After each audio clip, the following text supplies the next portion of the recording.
Human beings जिसको smell करने के लिए और अपनी लाइफ की सभी एक्टिविटी करने के लिए एक सिस्टम चाहिए होता है जिसे बोलते हैं रेस्पिरेटरी सिस्टम। तो आइए देखते हैं हम कि ये सिस्टम कैसे काम करता है। अब यहाँ पे बात आती है सेकंड पार्ट में कि जो रेस्पिरेशन होता है वो कैसे होता है। उसके अलावा रेस्पिरेशन के लिए कौन कौन से ऐसे ऑर्गन्स होते हैं या स्ट्रक्चर होती है जो क्या होते हैं रिस्पॉन्सिबल होते हैं किसके लिए, रेस्पिरेशन के लिए। तो आइए स्टूडेंट स्टार्ट करते हैं हम फिर से रेस्पिरेशन के बारे में और देखते हैं कि हमारी बॉडी के अंदर रेस्पिरेशन कैसे होता है। अब देखिए, अगर मैं रेस्पिरेशन की यहाँ पे बात करूँ स्टूडेंट, तो आपको ये स्ट्रक्चर दिखाई दे रही है। ये जो स्ट्रक्चर है इसके अंदर ह्यूमन बींग्स के अंदर पूरा रेस्पिरेटरी सिस्टम आपको दिखाया गया है। अब हम सभी जानते हैं कि जो रेस्पिरेशन की स्टार्टिंग होती है वो कहाँ से होती है, नोज से होती है। और नोज से ही हम क्या करते हैं, सांस लेते हैं। और जो नोज होता है उसके अंदर दो क्या होते हैं, पोर्स होते हैं, छेद होते हैं, जिनको हम क्या बोलते हैं, नोस्ट्रिल्स के नाम से जानते हैं स्टूडेंट। अब जैसे नोस्ट्रिल्स के अंदर की साइड जाते हैं तो अंदर की साइड क्या होता है, कैविटी होती है जिसे हम क्या बोलते हैं, नेजल कैविटी। अब ये जो नेजल कैविटी होती है स्टूडेंट, ये जो नेजल कैविटी है इसके अंदर दो चीजें होती है। अब एक तो क्या होता है म्यूकस और दूसरा क्या होता है हेयर लाइक स्ट्रक्चर। क्या काम करती है वो हम अब आगे डिस्कस करेंगे। अब देखिए, जैसे ही हम नेजल कैविटी से आगे जाते हैं तो नेजल कैविटी के आगे की तरफ एक दूसरा एरिया आपको मिल जाता है जिसका नाम होता है फेरिंग्स। अब हम फेरिंग्स को एक जंक्शन मान सकते हैं स्टूडेंट।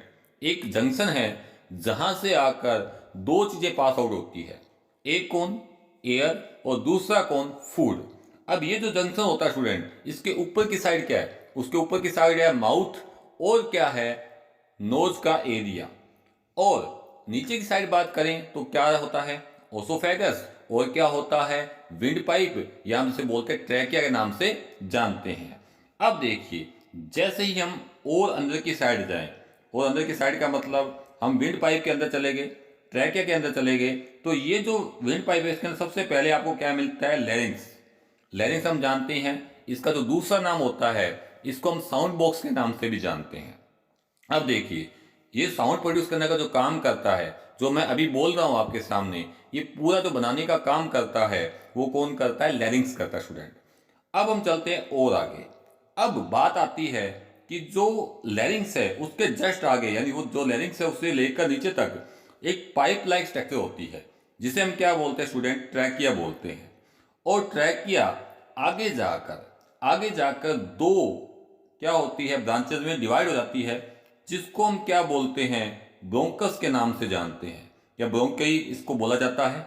अब ये जो ब्रोंकस होता है स्टूडेंट, ये आगे जाकर फर्दर फिर छोटे छोटे क्या होती है, स्ट्रक्चर में डिवाइड हो जाती है, जिसको हम ब्रोंक्यूल्स के नाम से जानते हैं।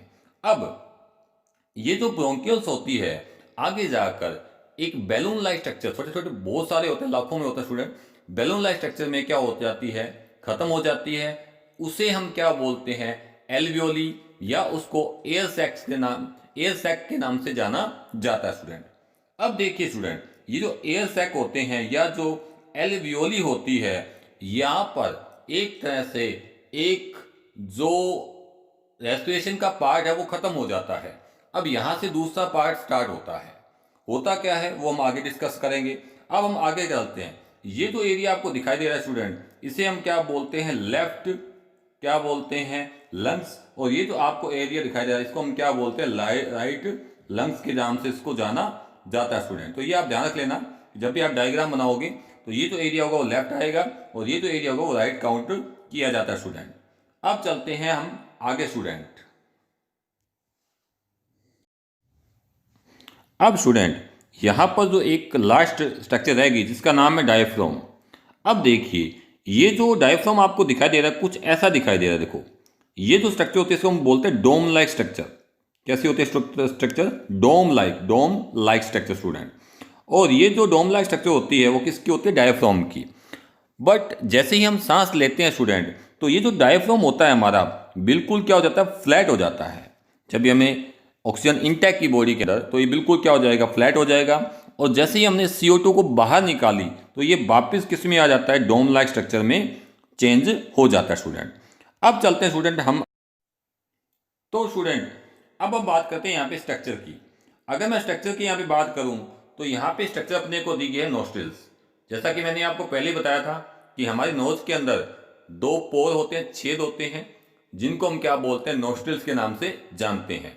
अब नोस्ट्रिल के अंदर की साइड जाते हैं तो नेजल कैविटी आती है, और नेजल कैविटी के अंदर क्या प्रेजेंट होते हैं, हेयर लाइक स्ट्रक्चर, और क्या प्रेजेंट होता है, म्यूकस। ये दोनों जो स्ट्रक्चर होती है स्टूडेंट, ये क्या काम करती है कि जब भी हम एयर को बॉडी में इंटेक करते हैं, सांस लेते हैं, तो क्या होता है, उसके साथ बहुत सारे डस्ट पार्टिकल्स भी जाते हैं। तो ये जो डस्ट पार्टिकल्स होते हैं स्टूडेंट, इनको जो रोकने का काम करती है, वो यहाँ पे कौन करती है, यहाँ पे करती है हेयर लाइक स्ट्रक्चर, और कौन करती है, म्यूकस। जिससे जो हमारी एयर होती है वो क्या हो जाती है, फिल्टर हो जाती है। इसके अलावा क्या होता है स्टूडेंट कि जब भी हम एयर इंटेक करते हैं, तो क्या होता है कि जो एयर का आउटर टेम्परेचर होता है वो अलग अलग होता है। हो सकता है सर्दियों में वो कितना हो, 5 डिग्री, 0 डिग्री, कुछ भी हो सकता है, और गर्मियों में वो 50 डिग्री के आसपास भी हो सकता है। तो जैसे ही बॉडी इसको इंटेक करती है, तो क्या होता है, वो नेजल कैविटी जो होती है वो क्या करती है, इस एयर के टेम्परेचर को बॉडी टेम्परेचर पर क्या कर देती है, कन्वर्ट कर देती है। हम सभी जानते हैं कि हमारी बॉडी का जो टेम्परेचर होता है वो 37 डिग्री सेल्सियस होता है। तो उस पर कन्वर्ट करने का जो काम करती है स्टूडेंट, वो कौन करती है, यहाँ पे नेजल कैविटी ही करती है स्टूडेंट। तो बॉडी टेम्परेचर को कंट्रोल करती है, डस्ट पार्टिकल को रोकती है, इसके अलावा माइक्रोब्स आ गए तो उनको रोकने का काम भी कौन करती है, यहाँ पे नेजल कैविटी करती है स्टूडेंट। तो ये बात आपको समझ में आ गई। अब चलते हैं हम आगे। आगे की मैं बात करूं स्टूडेंट, तो हमें दिया गया फेरिंक्स। जैसा कि मैंने आपको पहले ही बताया था कि फेरिंक्स जो है एक जंक्शन है, किसके बिटवीन, ऊपर वाला एरिया इन माउथ और नोज के बीच, और किसके बीच में, ओसोफेगस और किसके बीच में, ट्रैकिया के बीच में। अब यहां से क्या होता है, यहां से एक तो चालू होती है फूड पाइप यानी ओसोफेगस, और क्या चालू होती है, यहीं से विंड पाइप स्टार्ट होती है। और इस एरिया के अंदर ही क्या लगा होता है, एक क्या, ढक्कन स्ट्रक्चर, जिसे हम बोलते हैं एपिग्लोटिस। ये जो एपिग्लोटिस होती है, आप जानते भी हैं कि ये फूड को विंड पाइप में जाने से क्या करती है, रोकने का काम ये करती है स्टूडेंट। अब चलते हैं हम और आगे। आगे की बात करें तो आगे दिया गया है हमें लैरिंक्स। जैसा कि मैंने आपको पहले बताया था कि लैरिंक्स को अपने वॉइस बॉक्स के नाम से जानते हैं, यानी जो साउंड प्रोड्यूस करती है वो कौन करती है, यहाँ पे लैरिंक्स करती है। उसके बाद हमारा आ जाता है ट्रैकिया।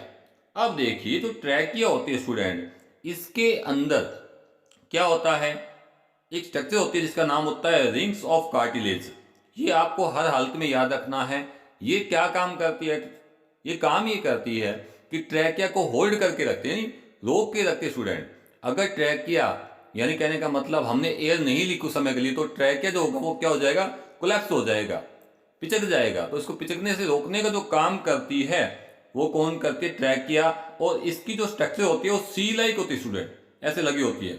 ये मान लो पाइप है, सपोज करते हैं पाइप है, और उस पाइप के ऊपर सी लाइक स्ट्रक्चर, इस तरह की जो जॉइंट होती है वो कौन होती है, रिंग्स ऑफ क्या होती है, कार्टिलेज, यहाँ पे जॉइंट होती है स्टूडेंट।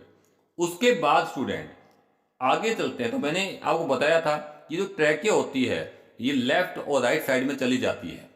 अब ये जो स्ट्रक्चर जाती है आगे, उसे हम ब्रोंकस या ब्रोंकाई के नाम से जानते हैं स्टूडेंट। तो हर किस में चली जाती है, ये आगे लंग्स में चली जाती है स्टूडेंट। कौन चली जाती है, ब्रोंकस। अब चलते हैं हम और आगे।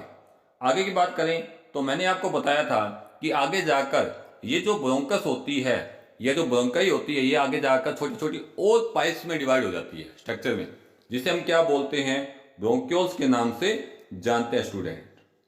अब ब्रोंक्यूल्स क्या होता है स्टूडेंट, आगे जाकर फिर एक छोटी और पाइप में डिवाइड हो जाती है, इसको हम एल्वियोलर डक्ट्स के नाम से भी जानते हैं। पर वो आपको इतना डीपली अभी है नहीं, वो आगे जब आप हाई क्लास 11th-12th करोगे तब आपके आएगा स्टूडेंट। अब स्टूडेंट मैंने कहा कि ये जो लास्ट में जाकर एक बैलून लाइक स्ट्रक्चर आ जाती है, जिसका नाम क्या होता है, एल्वियोली। ये है मेन स्ट्रक्चर स्टूडेंट। ये जो एल्वियोली होती है ये कहाँ होती है, एंड ऑफ द ब्रोंक्यूल्स, और ये बहुत ही क्या होती है, थिन मेम्ब्रेन होती है स्टूडेंट, और इसके चारों तरफ, इसके एल्वेओली के चारों तरफ क्या होता है स्टूडेंट, क्या होते हैं, ब्लड वेसल्स होते हैं स्टूडेंट।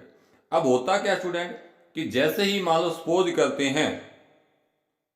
करते हैं कि जो एयर है वो एल्वेओली पहुंच गई, तो एल्वेओली से ऑक्सीजन कहाँ जाएगी स्टूडेंट, कहाँ जाएगी, ब्लड में। तो किसके थ्रू जाएगी, इस मेम्ब्रेन के थ्रू। तो मेम्ब्रेन क्या होती है, थिन होती है, इसकी वजह से इजीली ऑक्सीजन किस में चली जाती है, एल्वेओली से किसमें, ब्लड में चली जाती है, ऑक्सीजन चली जाती है ओनली, पूरी एयर नहीं जाती, सिर्फ ऑक्सीजन ही आगे क्या करती है, कैरी करती है, क्योंकि एल्वेओली किसके लिए, ओनली किसके लिए परमेबल होती है, ओनली ऑक्सीजन के लिए ही परमेबल होती है। यानी ऑक्सीजन कहाँ, एल्वेओली से कहाँ चली जाएगी, ब्लड में चली जाएगी by the help of diffusion. ये जरूर याद रखना है आपको कि डिफ्यूजन के थ्रू ये क्या करती है, आगे मूव करती है स्टूडेंट। तो अब यहां पर एक पार्ट खत्म हो गया, यानी कहने का मतलब कि जो ऑक्सीजन है वो नोज से लेकर, नोस्ट्रिल से लेकर कहां तक पहुंच गई, एल्वेओली तक। अब हमें दूसरी ट्रेन पकड़नी पड़ेगी। दूसरी ट्रेन का मतलब कि यहां से ऑक्सीजन कहां चली जाएगी, ब्लड के अंदर चली जाएगी स्टूडेंट, कहां चली जाएगी, ब्लड के अंदर। और ब्लड के अंदर हम सभी जानते हैं स्टूडेंट क्या प्रेजेंट होता है, हीमोग्लोबिन। और जो ऑक्सीजन होगी वो किस में चली जाएगी, हीमोग्लोबिन के साथ में कहाँ चली जाएगी, बॉडी के अंदर चली जाएगी। अब जैसा कि मैंने आपको बताया कि यहाँ से जो ऑक्सीजन थी वो कहाँ, नोस्ट्रिल से कहाँ आई, नेजल कैविटी में, नेजल कैविटी से कहाँ आई, फेरिंक्स में, फेरिंक्स से कहाँ आई, लैरिंक्स में, लैरिंक्स से कहाँ आई, ट्रैकिया में, ट्रैकिया से ब्रोंकाई, ब्रोंका से ब्रोंक्यूल्स और एल्वेओली, ब्लड, और लास्ट में कहाँ पहुंच गई, सेल्स के अंदर पहुंच गई स्टूडेंट। तो इस तरह ऑक्सीजन कहाँ, नोस्ट्रिल से चलकर कहाँ तक पहुंची, ब्लड कैसे पहुंची, बाय द हेल्प ऑफ इसके, ब्लड के, पूरी बॉडी में ये क्या होगी, सर्कुलेट होगी, कौन होगी, ऑक्सीजन होगी स्टूडेंट। और जैसे सेल में ऑक्सीजन जाएगी तो वहां पर क्या होगा, मेटाबॉलिज्म होगा, और मेटाबॉलिज्म होने के बाद स्टूडेंट क्या होगा, एनर्जी बनेगी, और उसमें एक प्रोडक्ट बनेगा जिसका नाम होता है कार्बन डाइऑक्साइड। ये जो कार्बन डाइऑक्साइड होते हैं स्टूडेंट, ये कहाँ आता है स्टूडेंट, सेल से कहाँ आएगा, ब्लड में, ब्लड से ये कहाँ जाएगा, एल्वेओली में, एल्वेओली से bronchioles, bronchi, trachea, larynx, pharynx, nasal cavity और नोस्ट्रिल्स के अंदर से होते हुए ये वापस कहाँ पे चल जाएगा, एयर के अंदर चला जाएगा। तो हम देख लेते हैं एक एनिमेशन से कि कैसे ये सब होता है स्टूडेंट। समझते हैं हम इसको एक एनिमेशन से, जिसमें आपको बताया गया है कि जो स्टार्टिंग होती है रेस्पिरेशन की वो कहाँ से होती है, नोज से, और कहाँ तक जाती है, लंग्स तक। तो जैसे ही ऑक्सीजन अपनी नोज में जाएगी तो जाने के बाद ये कहाँ जाएगी, फेरिंग्स में, फेरिंग्स से कहाँ जाएगी, ट्रैकिया में, और ट्रैकिया से होते हुए कहाँ पहुँचेगी, लंग्स में।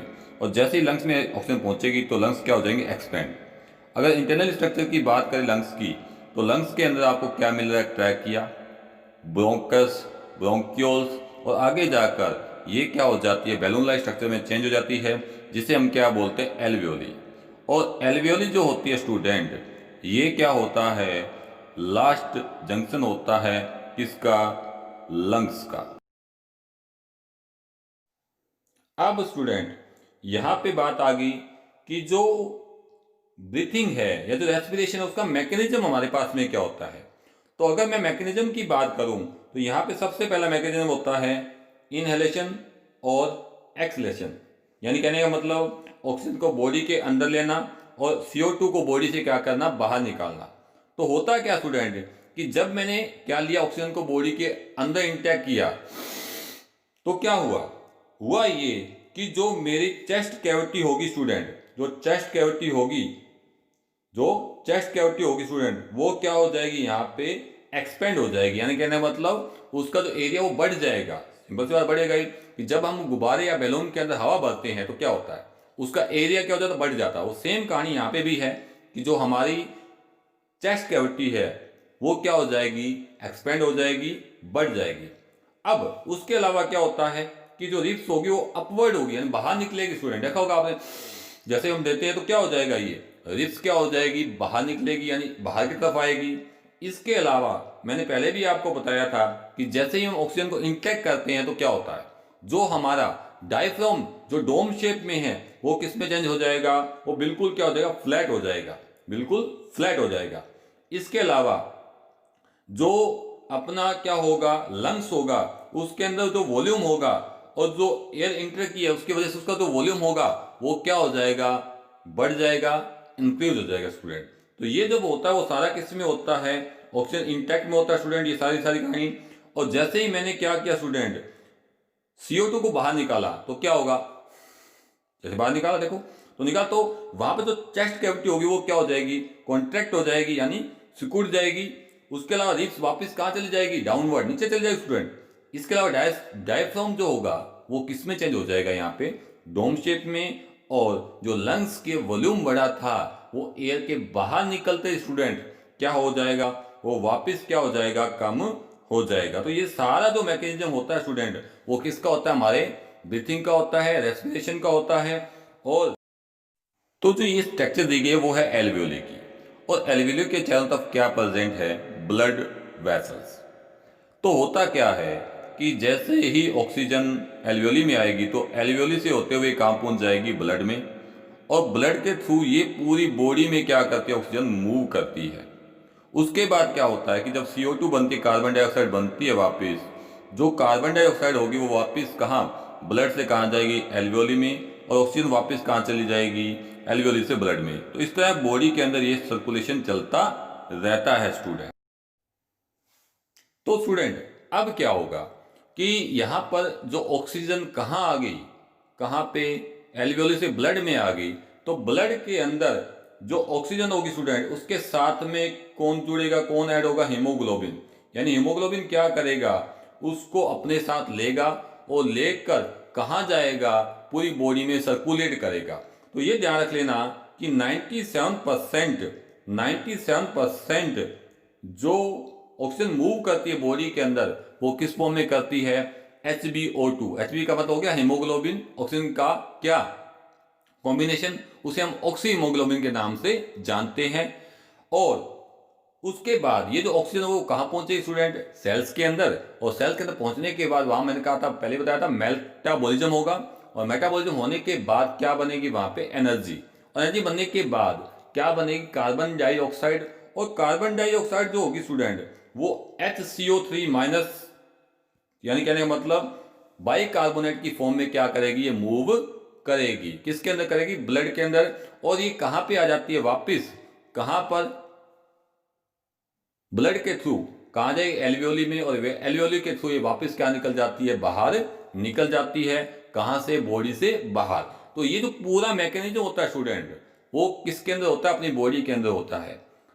तो ये था आज का वीडियो स्टूडेंट। अगर आपको ये वीडियो पसंद आए स्टूडेंट तो प्लीज इसे ज्यादा से ज्यादा शेयर कीजिए, लाइक कीजिए, और मेरे चैनल को ज्यादा से ज्यादा सब्सक्राइब कराइए। ये चैनल आपके लिए फ्री है और आने वाले टाइम में मैं अच्छे से अच्छे वीडियो आपके लिए लाता रहूंगा।